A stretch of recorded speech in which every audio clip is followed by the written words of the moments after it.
Pemirsa, asa itu masih ada untuk menuju Olimpiade Paris. Kita lanjutkan perbincangan. Coach Neil Maizar, kalau kita lihat starting line up yang diturunkan oleh pelatih Sintayong selama Piala Asia, ini kan sebenarnya tidak jauh berbeda dari satu laga ke laga berikutnya. Apakah memang perbedaan gap atau kualitas pemain dari pemain utama dan pemain cadangan ini sangat jauh gapnya, Coach Neil? Ini bagaimana ke depan evaluasinya agar memang kita punya kedalaman skuad yang lebih kuat lagi begitu untuk turnamen-turnamen selanjutnya, Coach Neil?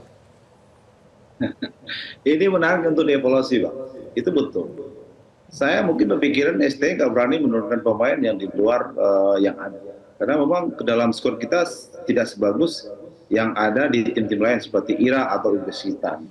Kalau misalnya Justin nggak main, Nathan nggak main, jadi siapa yang mau main lagi? Kita bukan mengecilkan pemain Liga Indonesia atau anak-anak muda Indonesia yang main Liga 1. Cuma memang kita harus jujur, memang kualitas, cara bermain, cara pandang dia, satu sentuhan dia, bergerak, moving, bergerak, Nathan bermain bisa di kanan, bisa di kiri, pandangannya, dia bisa sweet play, dia bisa one touch, dia bisa reading the game-nya bagus, dia tenang dalam menguasai bola, seling bolanya bagus. Nah, ini pasti diakui oleh STY. Kalau dia misalnya di Nathan tidak main, siapa penggantinya? Kita harus jujur juga. Jadi sebenarnya kedalaman skuad ini untuk ke depan memang harus kita cari putra-putra daerah Indonesia, bangsa ini yang bagus. Apakah itu dari Liga 1 yang ada atau apakah kita perlu tambah pemain diaspora lagi? Karena di pertandingan seperti kita melawan Uzbekistan, kita nggak punya lagi. Ketika melawan Irak, kita nggak punya. Ketika Irak menggantikan pemain pemain pengganti, permainnya tetap seperti biasa. Bahkan lebih gila lagi itu Irak. Juga Uzbekistan, ketika dia memainkan penggantian pemain antara pemain satu dengan pemain yang lain. Jadi antara pemain cadangan pemain inti di dalam suatu tim, ada namanya kedalaman tim itu sangat luar biasa. Kalau bisa ya 50-50 lah, 11-12 Bang. Karena kalau misalnya Rizky Ridho tidak dimainkan, kita yakin pengganti Rizky Ridho ini kemampuan dia tidak begitu beda. Atau ketika STY menggantikan Justin, sekarang Justin nggak bisa karena dipanggil oleh di klubnya. Nah, kita harus yakin penggantinya ini tidak terlalu jauh berbeda. Dan apakah STY punya pemain yang selevel dengan Justin? Saya pikir untuk saya ini enggak. Nah, itu evaluasi buat kita, juga buat tim PSSI, bahwa untuk mencari pemain yang berkualitas di high level, di arena internasional, yang punya mentality yang bagus, yang punya knowledge yang bagus, yang punya experience yang bagus, tidak mudah mendapatkannya. Gitu Bang. Itu artinya kita harus kerja keras dalam menciptakan pemain yang berkualitas di arena internasional dan di high level. Gitu Bang.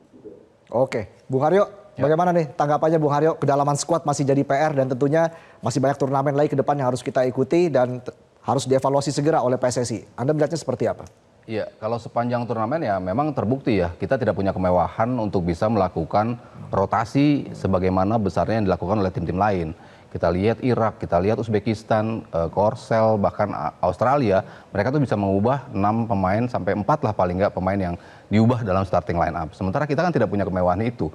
Perubahan mungkin 1-2 aja yang bisa diganti. Itu pun, kenapa kita sampai tidak punya kemewahan seperti itu? Ya, ini masalahnya dari mana? Karena dari awal pun ini kan starting 11 yang baru ditemuin juga oleh Sintayong. Dia baru mendapatkan starting 11-nya ini. Ketika sudah berjalan, bagus. Ketika masuk babak kedua, dia akan merupakan pergantian. Ternyata menurun dari sisi permainan dibandingkan pemain-pemain yang ada di starting lineup. Itu kan artinya memang gapnya ada. Kita tidak bisa menjaga konsistensi dari pemain-pemain yang ada di bangku cadangan dengan ada di starting lineup. Jadi wajar ketika di setiap pertandingan starting lineupnya itu aja. Jadi kita akhirnya kehabisan bensin ya karena kita tidak punya kemewahan untuk itu. Dibandingkan dengan Irak yang tadi saya katakan tadi.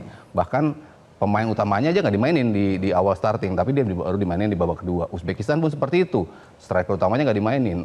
Korsel pun seperti itu, striker utamanya tidak dimainin ketika lawan kita. Tapi mereka bisa tetap menjaga konsistensi di laga yang atau di level yang tertinggi. Sementara kita begitu ada pergantian, perubahannya tuh langsung kelihatan dari sisi kualitas. Jadi memang nggak bisa dibohongi bahwa kualitas pemain-pemain inti, terutama yang diaspora, emang kualitasnya di atas kita. Terutama yang teknik tadi udah disebutkan ya sama Coach Neil, mereka punya kemampuan reading the game segala macamnya tuh di atas pemain-pemain kita semua. Tapi yang paling penting menurut saya adalah ketenangan. Ketika mereka ada di lapangan, kemampuan untuk bermain tenang ketika ditekan itu kan yang sulit untuk kita bisa ciptakan. Tapi mereka punya.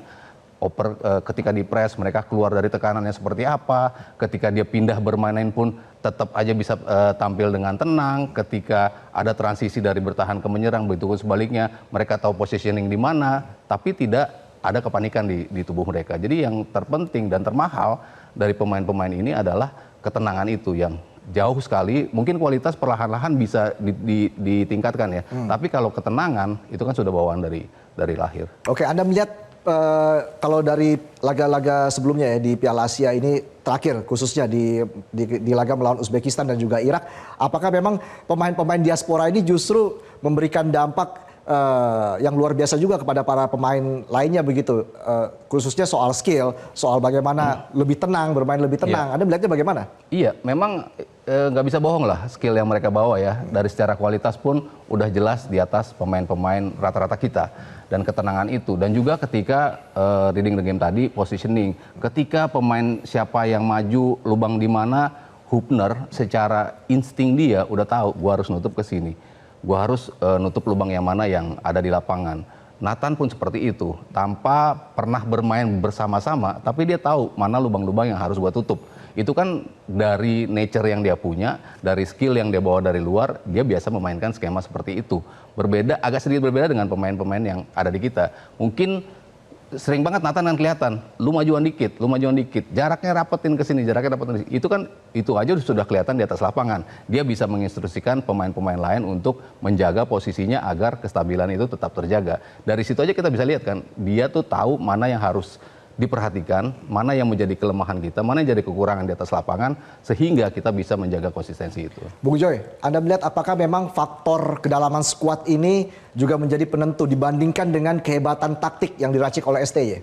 Iya, dengan pergantian yang tidak banyak ya, bahkan backbone-nya itu kan backbone-nya timnya Sintayong itu kan udah hampir 95% gitu loh. Jadi penggantiannya satu paling Rio Fahmi diganti Fatur gitu kan. Yang lain kan nggak ada, paling di depan misalnya kalau strike waktu nggak main masuklah Hoki Caraka atau Ramadan Sananta. Jadi memang betul kata Aryo nggak mewah gitu loh. Nah, ini kan jadi PR federasi ke depan seperti apa nih Bung Joy untuk bisa menghasilkan pemain-pemain yang mengisi kedalaman skuad timnas? Inilah yang saya bilang dari dulu-dulu ya, kan tugas utama PSSI itu, dengan naturalisasi mengambil pemain-pemain diaspora untuk jangka pendek fine, karena mereka juga punya hak, ya kan? Mereka secara hukum juga sah kan bermain untuk Indonesia, nggak ada masalah dengan itu. Kalau untuk yang senior, saya pandangannya beda lagi, tapi untuk yang junior, yang U23 ini kan dia memberi dampak yang luar biasa. Strike memberi dampak, Hubner, Nathan dan segala macam itu menarik pemain-pemain yang berada di liga lokal, liga domestik untuk setara dengan mereka. Gimana caranya? Ini kan kalau PSSI oke melakukan naturalisasi, apa investasi dia?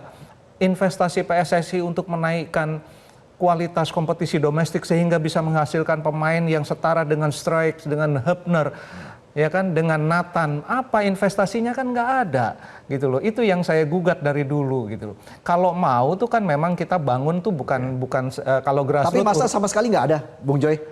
Saya nggak pernah melihat apa sih yang dilakukan, katakanlah sejak zaman saya ikut melihat PSSI sejak zaman Aswar Anas, Nurdin Halid sampai ke sini. Apa yang mereka lakukan terhadap satu kompetisi usia muda? Yang bikin bukan mereka, yang bikin adalah swasta-swasta di luar PSSI gitu loh. Dan itu kan tidak terkonek, tidak punya data PSSI-nya gitu. Kan harusnya itu tanggung jawab Asprof, tanggung jawab PSSI pusat.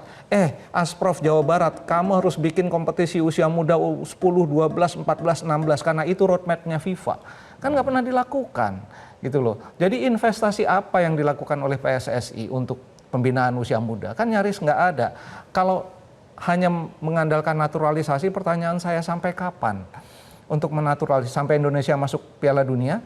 Kan bukan begitu. Coba lihat statuta FIFA yang diratifikasi oleh PSSI. Tugas pertama federasi negara di bawah anggota FIFA adalah membuat kompetisi yang berkualitas untuk bisa bersaing di level dunia. Jelas kok, dalam pembukaan aja udah ada. Kan itu nggak pernah dilakukan oleh PSSI. Kalau sekarang mereka foya-foya dengan naturalisasi, oke saja. Tapi sampai kapan? Kan itu harusnya jangka pendek aja, dan fokus mereka Liga 1 harus naik levelnya. Harus banyak pemain-pemain yang go abroad untuk bisa bersaing ketika mereka membela tim nasional, bisa bersaing dengan Struijk, dengan Hübner, dengan Nathan. Gitu. Kan itu harusnya yang dirancang oleh PSSI, bukan siapa lagi ya yang harus kita ambil, siapa lagi yang harus kita ambil dari Liga Belanda, dari Liga Inggris. Kan fokus mereka sekarang itu, gitu loh. Erick Thohir keliling Eropa, Sintayong bahkan juga keliling Eropa untuk cari itu. Kan bukan itu tugas PSSI gitu. Oke, baik. Saya tanya langsung ke Coach Neil. Coach Neil, Anda juga pernah melatih klub, melatih tim nasional. Apa sih kendalanya dalam mencari bibit-bibit muda sejauh ini? Kita nggak punya stok pemain, Pak. Karena begini, kalau di Eropa itu seperti Bayer Leverkusen, Bayern Munchen, atau sekarang Dortmund gitu ya. Mereka kan udah pasti punya Youth Development Academy. Youth Development Academy itu kan usia 6 tahun sampai usia 18 tahun itu dibina. Dan itu masing-masing usia itu ada coachesnya yang mempunyai sertifikat. Bahkan dia kalau usia 8 sampai 10 tahun itu ada sertifikat pelatihnya BUFA, Pro UFA. Nah, kita belum semua tim mempunyai Youth Development Academy. Yang pembinaan usia muda itu kan nggak semua tim. Kalau ada tim, ada tapi tidak berjenjang dari usia 6 sampai usia 18 tahun. Mungkin masih ada usia seperti EVA 15, 16, 18. Dan sebenarnya ini yang harus dimatangkan karena pemain itu kan kalau nanti siapa yang menggantikan senior kalau bukan dari yang usia muda. Iya. Search data-data pemain ini tentu dari pelatih yang berkualitas, pelatih yang punya sertifikat. Kualitas di pemain itu ada kualitas outputnya. Kalau pelatihnya bagus, pemain berkualitas bagus. Nah, kalau ya kita contoh aja di Bayer Leverkusen, seperti saya pergi ke Leverkusen itu kan tim Youth Development Academy ada suatu base camp, lapang bola ada 2, 3 untuk ini, ada kompetisi berjalan tiap minggu, udah tahuan siapa yang juara 1, juara 2, usia 18-nya juara siapa, usia 20-nya juara siapa, kan begitu. Nah, sekarang kita lihat ada nggak semua tim yang 18 tim yang di Liga 1 mempunyai Youth Development Academy nggak?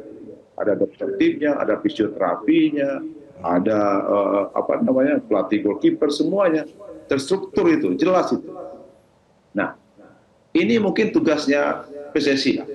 Bagaimana merapikan? Ada sih, tapi kita harus rapikan juga. Ada, EPA itu kan ada itu. Setiap tim di kompetisi yang masuk ke Liga 1 mempunyai EPA, usia 16, 18, 20. Tapi EPA ini apakah dia punya sendiri? Punya tim itu sendiri? Karena semoga itu menjadi masukan juga untuk PSSI dan semoga momentum di Piala Asia ini juga menjadi momentum bagi PSSI untuk membenahi kompetisi domestik.